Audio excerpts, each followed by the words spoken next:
semana les doy la bienvenida a su programa Juventud Fénix AGEP.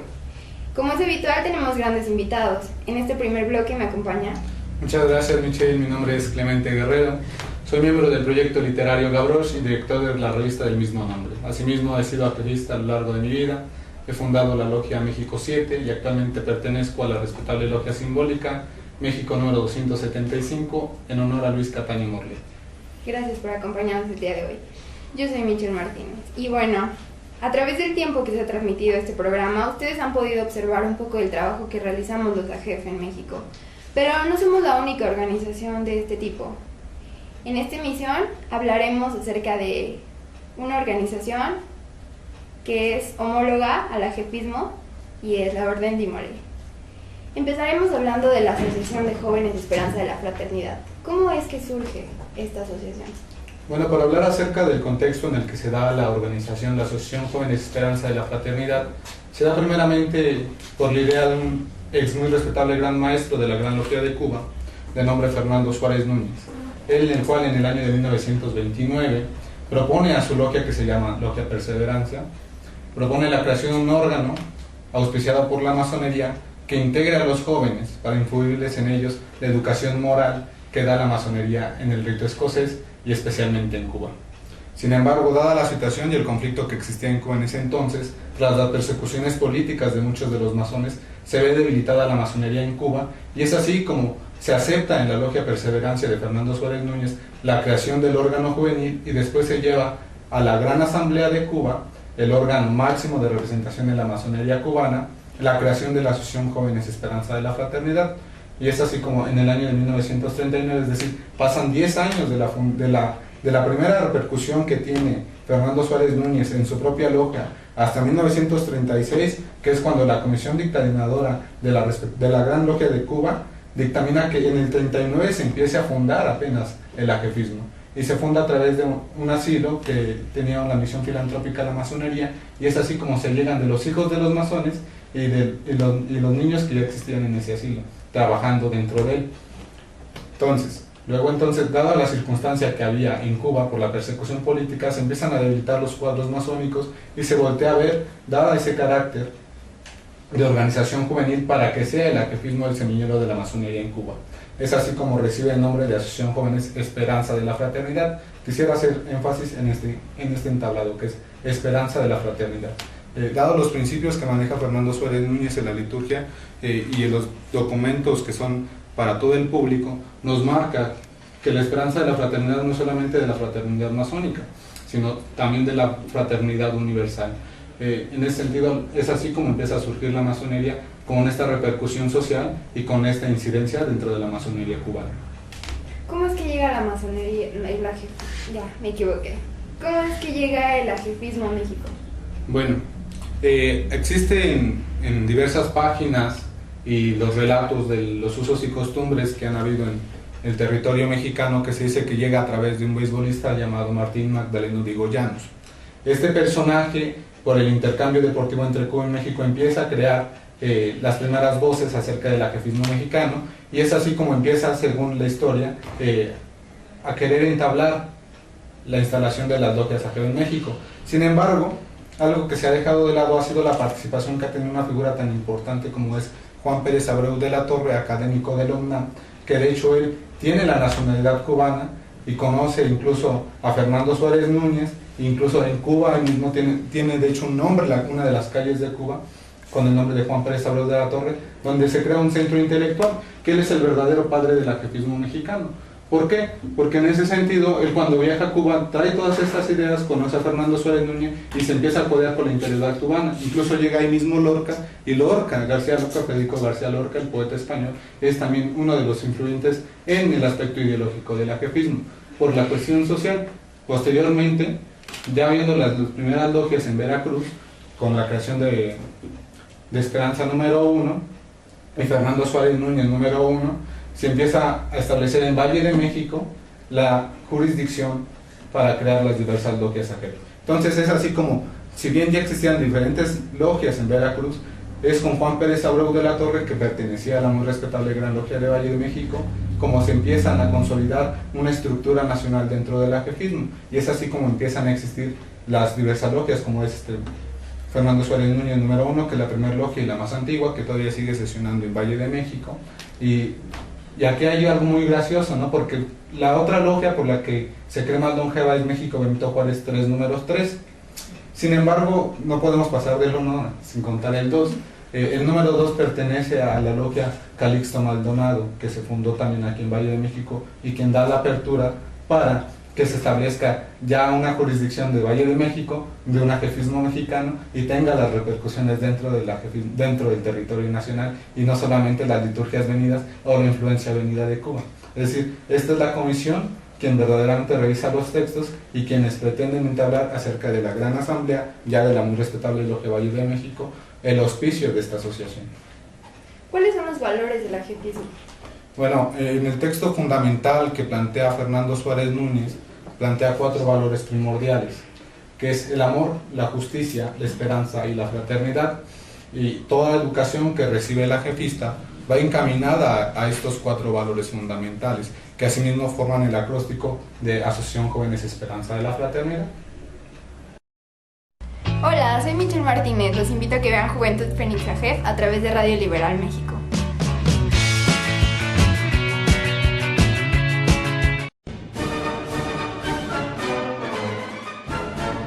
Apuntes para la historia de la masonería en México, por Radio Liberal, desde la óptica de Carlos Ramos Avilés, un programa para conocer el pasado y comprender el presente de la masonería mexicana. Todos los lunes por Radio Liberal México, voz al libre pensamiento.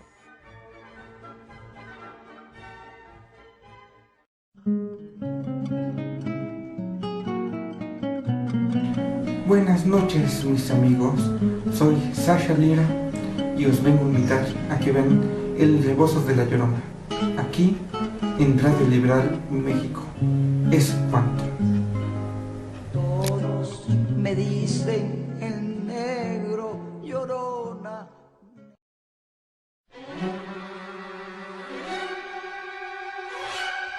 Arturo Ferio Ortiz y Félix Martínez Olivares. los invitamos todos los jueves al programa Evidencias y Reflexiones por Radio Liberal México. Un programa de análisis del contexto social. Nosotros ponemos las evidencias, usted hace la reflexión. Los esperamos.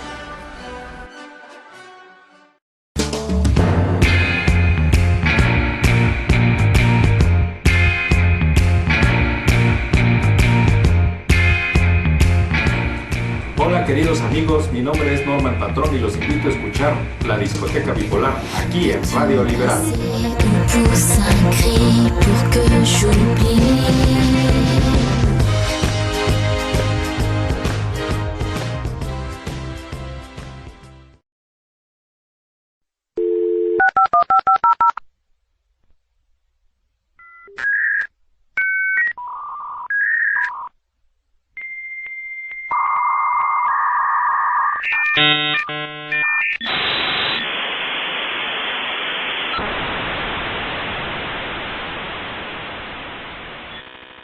Estamos de regreso en su programa Juventud Fénix AGEF. Continuamos platicando con Clemente acerca del ajefismo. ¿Cómo se organiza? Pues bien, el ajefismo está organizado con una estructura vertical que emana de la Gran Asamblea de la muy respetable Gran Logia Valle de México, el cual es el órgano rector máximo dentro de la jurisdicción masónica del rito escocés antiguo y aceptado. Y esta es mediante la Asamblea, la cual designa una gran comisión que se llama Gran Comisión AGEF y que dentro de los documentos básicos del ajefismo encontramos como la Gran Comisión Organizadora. Esta es quien le da la pauta a las diversas logias y que le da fe y legalidad a los trabajos que en ellas se realizan. Cuenta esta Gran Comisión con un presidente, un secretario, el colegio de instructores y los vocales que consideren necesarios. Se trata de impartir a las diversas logias, que aquí cabe aclarar que una logia AGEF es la reunión de 14 o más jóvenes o mujeres, dado el Congreso del 78, donde se autoriza la creación de logias femeninas, o más bien se reconoce la creación de las logias femeninas dentro de la Asociación Jóvenes Esperanza de la Fraternidad. Aquí la gran dicotomía es de que, si bien el ajefismo no es masonería, inculca los principios masónicos que hay dentro de la orden de la muy respetable Gran Logia Valle de México, emanados de Cuba. Entonces, la conformación que tenemos aquí en Valle de México, solamente en el Distrito Federal, son de 16 logias AGEF, en las cuales trabajan con diversos cargos y diversas funciones que realizan dentro del mismo aparato, y es un poco centralizar lo descentralizado. Es un modelo arborescente en el que las diversas logias aportan en cada uno de los rubros que ellas hacen, en cada una de las actividades que ellas hacen, pero van dirigidas y van, sobre todo gracias al Colegio de Instructores, tienen la enseñanza de los principios que haya fundado Fernando Suárez Núñez y las correcciones posteriores que se han hecho o las adecuaciones que se han hecho a los textos fundamentales. Y es importante señalar que el ajefismo es un grado único. ¿Cuáles son sus principios? Bueno, los principios que tiene el ajefismo se dan con tres grandes vertientes. En los textos fundamentales del ajefismo, los cuales escribió Fernando Suárez Núñez, marca que tiene una educación humana, humanitaria y humanista. Me gustaría resaltar esto, que una de las misiones fundamentales del ajefismo es crear dentro de los jóvenes asociados estas tres virtudes, ¿no? Ser humanos, humanitarios y humanistas. Y sobre todo en el humanismo, porque es ahí como obtiene Fernando Suárez Núñez la reivindicación que tiene todo el Renacimiento a partir del 480, con todo el siglo de oro que viene siendo la resarcición de los principios y virtudes del mundo clásico a través de la juventud latinoamericana. Otro de los principios es ese, dice que el ajefismo busca la reivindicación de la América como la nueva entidad del mundo. En ese sentido, lo que busca también es la creación de un actor social. Es decir, el ajefista no solamente debe de estar preparado moralmente para recibir los principios de la educación masónica, sino lo que se promueve dentro del ajefismo es la creación del pensamiento crítico y las virtudes que puedan emanar de la educación humanista. Y es así como tenemos todo este aparato a través de las artes liberales, de estar preparados dentro de la elocuencia, la lógica, la gramática y las ciencias en general. Es como este punto muy importante dentro de la formación del joven ajefista. Para esos ejemplos se han establecido en el caso de Carlos Monsiváis, que perteneció a la Logia 18 de marzo, el caso de Gilberto Guevara Niebla dentro del movimiento del 68, el cual también pertenecía a una logia AGEF, y lo que se busca es precisamente hacer esto, es decir, que tiene la virtud de ser, o la forma de ser educado en sociedad, la libertad como sociedad, y es uno de los principios que tienen emanados desde Cuba, y dice que se ponen los trabajos bajo la vocación humanista de los ideales de Juárez y Martí, es decir, también se hace acreedor a toda esta herencia liberal que tiene tanto de la masonería mexicana con Juárez y los principios liberales de la generación del medio siglo, como también de las primeras luchas independentistas en Cuba, como es el caso de José Martí. Bueno, para finalizar con el ajefismo, quisiera que me respondieras estas dos preguntas. ¿Qué buscan en un candidato para que logre ser ajef? ¿Y qué caracteriza a un ajefista? No, otra vez no. Ok, otra vez, bloque. Y bueno, para finalizar con el ajefismo, quisiera que me respondieras estas dos preguntas. ¿Qué buscan los ajefistas en un candidato y qué caracteriza a un joven que ya egresó de dicha asociación? Bueno, en primera instancia cabe señalar que cada logia AGEF, si bien está reconocida por la muy respetable Gran Logia Valle de México, y dado los sucesos que acontecieron en este edificio sede, el gran maestro Jorge Alejandro Avilés Reyes ya otorga el título de hermandad al ajefismo. Y en segunda instancia, no aún con esta jerarquía vertical se le quita algo muy importante a las logias, que vienen los principios fundamentales, que es la autonomía. Es decir, las logias tienen la autonomía de gobernarse a sí mismas y la responsabilidad de gobernarse a sí mismas. Es ahí que no solamente vienen los sábados como buscando solamente la educación masónica, sino principalmente aprender a enseñar para enseñar a aprender, que es otro de los principios que vienen dentro de los textos ajefistas. ¿Qué es lo que caracteriza o qué es lo que se busca dentro del joven candidato a ser ajefista? Pues primordialmente se busca que esté versado en las diversas artes, que esté versado en las diversas ciencias, y que se le pasa un proceso de entrevistas en el cual se le dejan trabajos, ensayos por lo general, acerca de los temas que cada logia trabaja en lo particular, pero que vayan encaminados hacia la asociación. En ese sentido, lo que se busca primordialmente es el pensamiento crítico. Es decir, que la jefista tenga la libertad de pensar y que tenga la voluntad de hacer las cosas y que las haga bien. Eso es lo que viene siendo la jefista, el bien hacer para el bien tener, que es las tesis primordiales que viene sosteniendo Luis Cataño, que también fue jefista y que actualmente ya se encuentra trabajando dentro de mi respetable logia simbólica y que ha sido el principal promotor dentro del colegio de instructores de esta muy respetable Gran Logia Valle de México. ¿Cuáles son las características que debe de tener la jefista? Sobre todo debe tener 3 principios, que es el sentir con templanza, el pensar con prudencia y el actuar con fortaleza. Cuando se habla acerca del sentir con templanza, debe hacerse referirse al autocontrol que tienen las personas sobre sí mismas. Lamentablemente vivimos en una sociedad en la cual por lo general nos dejamos llevar por las pasiones y que en ese sentido es el primer contrarrestamiento que tendría la jefista como arma, que es el sentir con templanza. La otra cosa que debe de caracterizar a la jefista es el pensar con prudencia. Es decir, la jefista, si bien debe de estar versado en una gran multitud de conocimientos, estos conocimientos deben de verse impartidos acerteramente. Es decir, tiene que tener la precisión para ejecutar sus pensamientos en el instante preciso, lo cual se logra a través de los trabajos en sesión, y posteriormente el actuar con fortaleza. Una vez de que ya te dominaste a ti mismo y ya dominas lo que piensas, lo que corresponde es hacer bien las cosas y hacerlas de manera eficiente. Eso es lo que caracteriza al joven jefista en los 3 entornos en los que desarrolla, en su familia, en su logia y en la sociedad. Y es así como hemos venido creciendo e impulsando el ajefismo dentro de la muy respetable Gran Logia Valle de México. Clemente, muchas gracias por darnos este breviario acerca del ajefismo. Vamos a un corte y volvemos con más invitados. Hola, soy Michelle Martínez. Los invito a que vean Juventud Fénix AJEF a través de Radio Liberal México.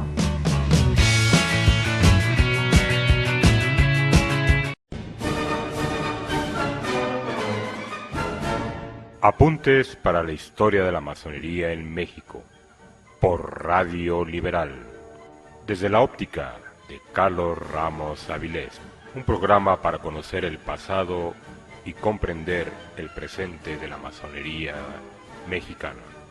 Todos los lunes por Radio Liberal México, voz al libre pensamiento.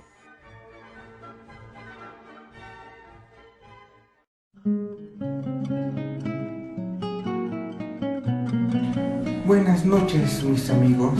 Soy Sasha Lira y os vengo a invitar a que vean el Rebozos de la Llorona, aquí en Radio Liberal México.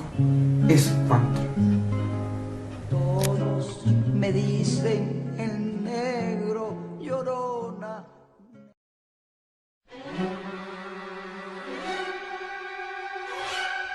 Arturo Ferio Ortiz y Félix Martínez Olivares. los invitamos todos los jueves al programa Evidencias y Reflexiones por Radio Liberal México. Un programa de análisis del contexto social. Nosotros ponemos las evidencias, usted hace la reflexión. Los esperamos.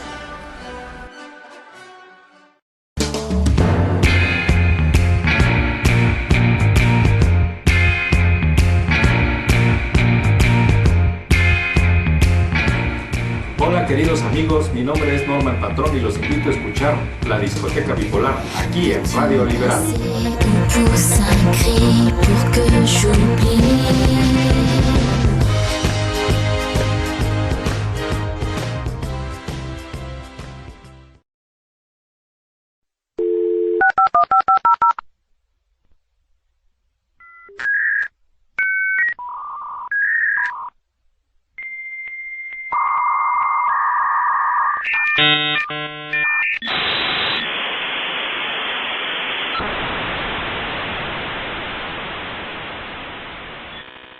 Estamos de vuelta en su programa Juventud Fénix AJEF. Nuestros siguientes invitados son...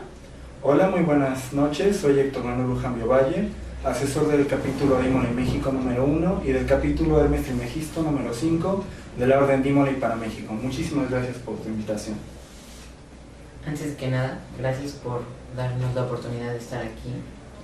Y pues es un placer convivir contigo, Michelle. Yo soy Sergio Alberto Lara Tilano, maestro consejero del capítulo Hermes Trismegisto número 5 de la Orden Dímoli para México. Hola, ¿qué tal? Buenas noches, yo soy Osvaldo Rosas, soy el primer consejero del capítulo de Mestre Mejisto número 5 de la Orden Dimole para México. Gracias, Michelle, por tu invitación. Gracias a ustedes por estar aquí. ¿Qué es la Orden Dimole? Bueno, Michelle, la Orden Dimole es una organización que forma a jóvenes de 13 a 21 años de sexo masculino mediante actividades que cada uno aportamos o sugerimos. Sus principales objetivos son formar líderes y hacer de una buena persona un mejor ciudadano, un mejor hijo, un mejor amigo, un mejor hermano. Pulirnos, se ve en pocas palabras. ¿Cómo surge Dimole? Bueno, el contexto histórico de Dimole es en 1919, bajo la Gran Guerra, o sea, estaba la Gran Guerra, la Primera Guerra Mundial. En ese entonces los jóvenes, en especie, bueno, no solo los jóvenes, las familias perdían a la figura masculina, la figura paterna. Entonces, pues, nuestro fundador, Frank Sherman Land, se percata de la situación. Entonces dice que se tiene que hacer algo al respecto. Bueno, pues un joven llamado Louis Lower pierde a su padre en un accidente de cacería. Entonces él contacta a Frank Sherman Land y le dice que quiere trabajar para él. Se le agenda una cita y empiezan a platicar, y pues Louis Lower le cuenta todas sus actividades que hace. Entonces le cuenta también que sus amigos también carecían de esa figura paterna. Entonces Frank Sherman Land decide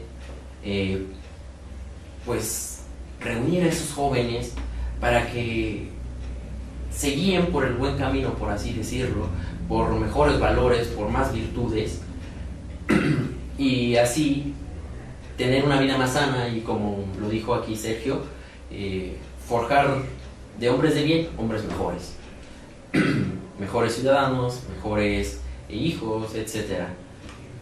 Se reúnen, entonces empieza a crecer esta orden y se le da el nombre de Dimole, Orden Dimole, en honor al último gran maestro templario que fue torturado por la Inquisición, pero sin embargo jamás delató a sus hermanos, siempre demostró fidelidad y compañerismo, creo que es una de nuestras virtudes principales. La orden crece. Para 1921 esta orden ya había superado los miles de miembros. Entonces se decide que la masonería auspicie esta fraternidad, y de ahí se expande a todo el mundo. No se queda en Estados Unidos, se expande a Canadá, Filipinas, a Brasil, etc. Y así es como nuestra orden surge, bajo esos principios, bajo ¿cómo llamarlo? Bajo ese contexto histórico, la Gran Guerra. Por ahí surge todo. Perfecto. Si me permites, Michelle, quisiera hacer un paréntesis, argumentar algo. Uno de los motores muy importantes de Frank Sherman Land, que llevaron a que tomara la decisión de fundar y crear la orden, fue que él se imaginó qué tan solos se podrían sentir los jóvenes sin su figura paterna, cómo estarían emocionalmente. Entonces él dijo, pues voy a hacer algo nuevo para que ellos tengan la oportunidad de expresarse, de brindar sus ideas y compartirlas con otros jóvenes de su edad. Y claro, como tú lo dijiste, para tener de cierto modo una figura paterna, que les hacía falta en ese momento. Ok. ¿Quién fue Jacques Dimole? Bueno, Jacques Dimole fue el último gran maestre de los Caballeros Templarios. Los Caballeros Templarios fueron una orden de monjes caballeros que lucharon durante las cruzadas. Fueron fundados en 1118 y duraron hasta 1307. Para este año de 1307, el rey francés Felipe el Hermoso que ya tenía una deuda muy grande con los caballeros templarios, pues ellos fundaron la primer banca internacional, decide desmoronar la orden para quedarse con sus riquezas.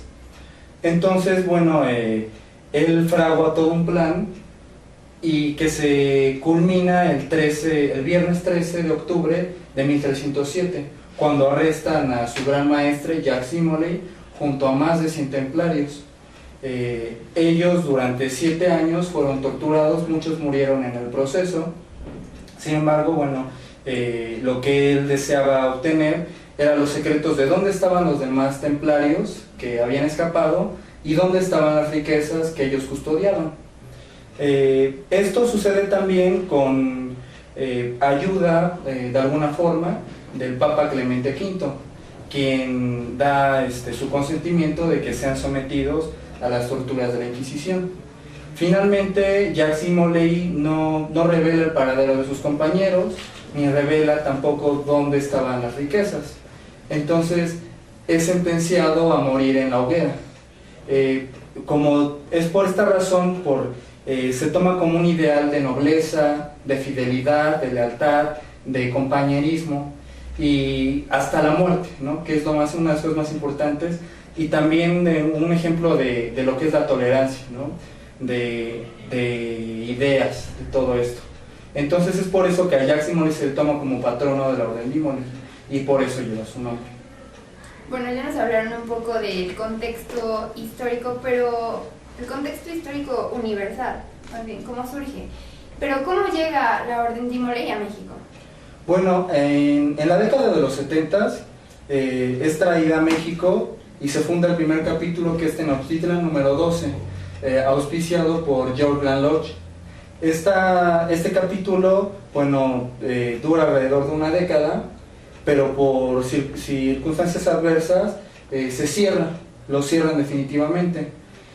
Pasan 20 años, aproximadamente un poquito más, y entonces para 2004, una logia masónica de esta jurisdicción, uno de los masones de ahí, Ángel Roberto Ladrón de Guevara Sentíes, él recibe a un chico de 19 años que es Rodrigo Mesa.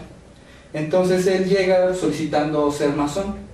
Sin embargo, por la edad, pues no podía ser admitido en la logia. Entonces él insiste y dice, bueno, pero pues seguramente ha de haber alguna otra orden a la que pueda entrar.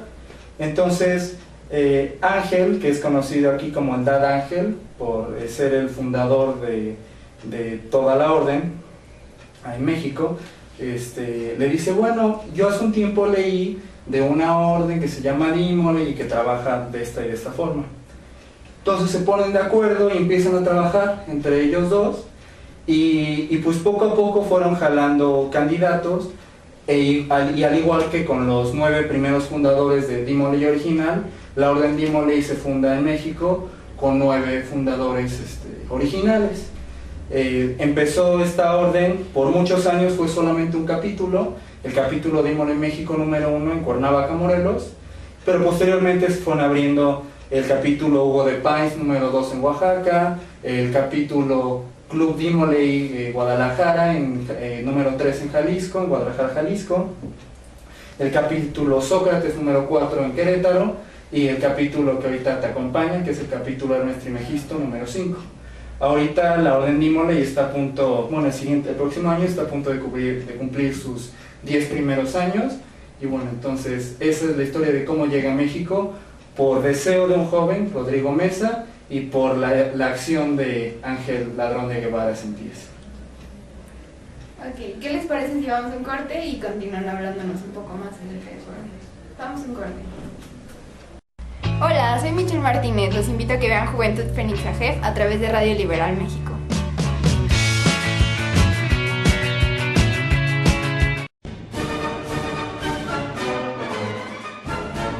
Apuntes para la historia de la masonería en México, por Radio Liberal, desde la óptica de Carlos Ramos Avilés, un programa para conocer el pasado y comprender el presente de la masonería mexicana.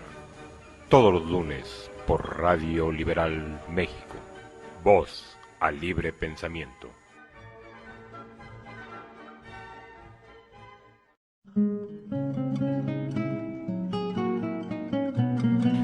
Buenas noches, mis amigos. Soy Sasha Lira y os vengo a invitar a que vean El Rebozo de la Llorona, aquí en Radio Liberal México. Es cuanto. Todos me dicen el negro llorona.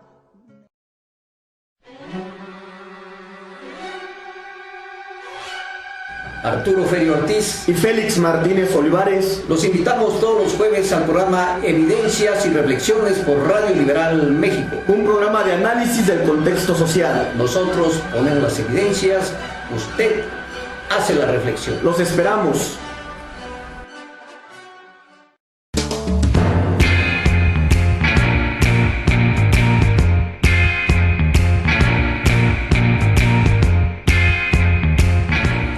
Hola queridos amigos, mi nombre es Norman Patrón y los invito a escuchar La Discoteca Bipolar aquí en Radio Liberal.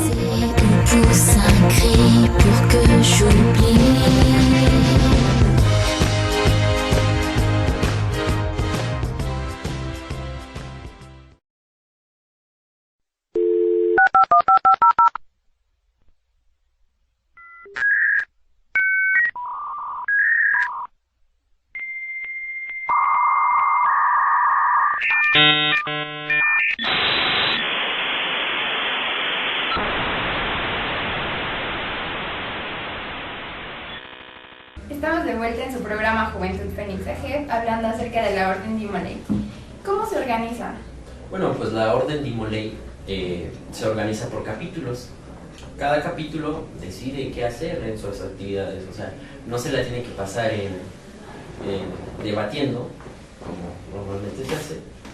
Se puede salir de camping, se puede ir a jugar fútbol, diferentes actividades, ¿no? Tenemos nuestras recaudaciones de fondos. La cosa aquí es, como se dice, el objetivo principal, forjar líderes. Entonces, bueno, te voy a contar por qué un capítulo, ¿no? ¿Por qué se llama capítulo? Capítulo se toma de los caballeros templarios, ¿ok? Está el gran maestro templario, pero sobre él está un capítulo, donde son todos los hermanos templarios, todos los hermanos que son caballeros templarios, y bueno, se decide qué hacer, ¿no? Entonces de ahí toma. Y también se toma capítulo para hacer algo diferente, no llamarle logia a lo que es la organización de esto. Entonces, más que nada, así es como se organiza. Se tienen distintos grados, distintas jerarquías dentro de la orden, pero bueno, posteriormente tocaremos ese tema. Sergio, ¿cuáles son sus principios? Mira, todo Dimoley está obligado a respetar y cumplir 7 virtudes. La primera es amor filial. Esta quiere decir que ante todo, amar a tu familia. La segunda es reverencia por las cosas sagradas. Fácil, te lo simplifico, respetar todos los credos, respetar todas las religiones, todo. La tercera es cortesía. Es un valor que yo creo que sería muy benéfico que todos los seres humanos lo tuviéramos. Nos abre las puertas en muchos lados y digo, es una forma de ser, un modo. La parte es compañerismo, apoyar siempre a nuestros hermanos, a nuestros amigos, a la gente que nos rodea, a la gente que queremos. La quinta es fidelidad, es muy importante. Fidelidad, ser siempre fieles, obviamente, como dice la palabra. Pureza de pensamiento, pureza de palabra y pureza de acciones. Y patriotismo, querer a tu nación, a tu tierra, a tu país. Eso. Perfecto. ¿En qué se diferencia Dimoley de otras organizaciones? Pues es algo muy curioso porque a diferencia de otras organizaciones, bueno, nosotros es una organización 100% nada más para varones. La otra cuestión, nos llamamos hermanos entre nosotros. Creo que es la más importante y la diferencia de las demás. Que existe ese lazo de fraternidad y de hermandad. Y bueno, buscamos siempre la superación de nosotros mismos para así convocar a que las demás personas crezcan para así mejorar la sociedad y crecer en este ámbito. También, bueno, cabe mencionar, por ejemplo, ahorita que estamos en un programa de Asociación Juventud Esperanza de la Fraternidad, o sea, algunas diferencias por ejemplo, con su orden, es que aquí, por ejemplo, en la orden de Imolei, es una los hermanos se van dirigiendo sus actividades ellos mismos, e igual, o sea, como comentaba Osvaldo, tratan, o sea, de hacer actividades no solo dentro filosóficas, discusiones, debates, sino que también hacer un campamento, ir a jugar fútbol, ir al cine, demás actividades que se van complementando. Algo también que es muy importante es la relación con los patrocinadores, ¿no? Que son las logias. ¿Por qué? Porque en Dimolei se dice que somos una gran familia. ¿Por qué? Porque no solo los miembros de la fraternidad se reconocen como hermanos, sino que también a los masones les llaman tíos, o en este caso Dad, ¿no? Como comentamos hace rato del Dad Ángel Ladrón de Guevara, es la diferencia, o sea, es una relación un poquito más familiar, un poquito más estrecha, y bueno, eso es también una de las diferencias que tiene, por ejemplo, con la JEF. Ok, bueno, por último, estas dos preguntas que creo que son muy importantes para todos los jóvenes que estén interesados en su orden, después de todo lo que nos han contado. ¿Qué buscan en un candidato? Bueno, buscamos que sea una persona de bien ante los ojos de la sociedad, que crea en un ser supremo, que haya algo arriba de él, para que me entiendan, que bueno, que tengan buenas costumbres, ¿no? Es algo primordial, las buenas costumbres, ¿no? También queremos que sean críticos, como la intención de AJEF, ¿no? Buscamos que ante todo usen la razón. Y buscamos eso, implantar las virtudes. Tal vez ellos los tengan, pero nosotros buscamos pulirlas. En Dimolei se busca pulirlas. Y entonces es lo primordial que buscamos en un candidato. No somos muy exigentes, pero... Sí, o sea, de hecho, una de las cuestiones de Dimolei es que en Dimolei se dice: nosotros no hacemos de los malos chicos, chicos buenos. Nosotros hacemos de los chicos buenos, chicos mejores. Esa es una de las premisas que tenemos en Dimolei. Es por esto, o sea, que pedimos una persona que tenga unos principios morales, que crea en un Dios, o sea, una deidad, sea la que sea, puede profesar cualquier religión, que sea patriota, ¿no? O sea, que tenga gusto porque quiera crecer, que quiera aprender, que quiera ser mejor persona. Es lo que se busca en Dimolei, ¿no? Y eso creo que es lo que se les puede ofrecer a todos los chavos. También sería importante mencionar que Dimolei no es un reformatorio, no es un lugar donde lleguen chavos drogadictos, alcohólicos o vándalos y ya podamos mejorar en su forma de vivir. Eso se hace desde casa, obviamente. Y también que estos chavos sean líderes, que sean gente inteligente y pues que estén interesados en su propio bien para mejorarse, superarse personalmente. ¿Y qué caracteriza a un joven Dimolei una vez que egresa de esta orden?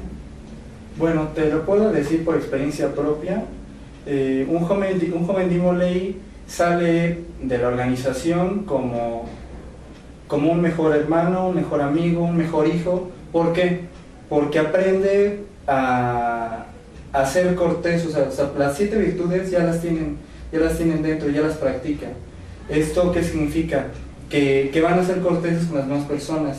Dentro de nuestra orden se promueve mucho lo que es la caballerosidad y sobre todo las dos virtudes muy importantes que son la lealtad y el compañerismo.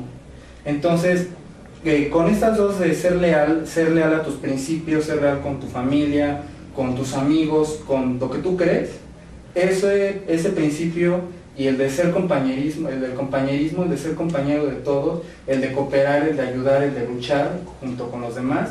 Esos dos principios hacen que los jóvenes de Imoley salgan y realmente sean mejores personas. Entonces, bueno, es lo que te podría decir, que cuando salen, pues realmente sí son mejores personas.